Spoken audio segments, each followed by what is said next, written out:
هو مين احسن كبده في اسكندريه؟ دلوقتي تقريبا الساعه 11، انا نزلت متاخر بس كل بتوع الكبده فاتحين يعني. صراحه كان نفسي اعمل المقارنه دي في البيت، بس الكبده هتبرد والكبده لو بردت ما بتتاكلش الصراحه، فلازم تاكل سخنه. فعلشان كده نزلت هروح اصور عند كل واحد ونشوفوا بقى ايه الدنيا.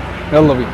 بس احنا اول ثلاثه جبناهم، جبنا فرج ابو خالد والعربي ابو حلمي، عشان الثلاثه جنب بعض اصلا يعني على نفس الشريط الترام. جربهم من الغالي للرخيص، واغلى واحد فيهم فرج ابو خالد، ده اغلى واحد فيهم رغيف ب 50 جنيه، سندوتش مليان قوي. بس الكبده نضيفه قوي قوي قوي، بس الكبده حادقه. تاني واحد معانا العربي، الساندوتش ب 35، فرق 5 جنيه بينه وبين فرج ابو خالد. عيش فينو، بس الرغيف ده اكبر ومحمل اكتر من بتاع فرج ابو خالد، ومدينا قرن فلفل ونص ليمون. السندوتش برده متروس الصراحه، كلمه خطير قليله عليه. هم دول اغلى اتنين تقريبا، اللي بعديهم على طول اتوقع هيبقى وهبه. تمام. لكن احنا الصراحه عشان جنب ابو حلمي فهنصور عند ابو حلمي يعني. طبعا شكل الكبده بقى بدا يختلف، فاهم اللي هو انت التقطيع عظم. بصوا احنا هنرايح حاجه، بس دي فئه سعريه مختلفه خالص.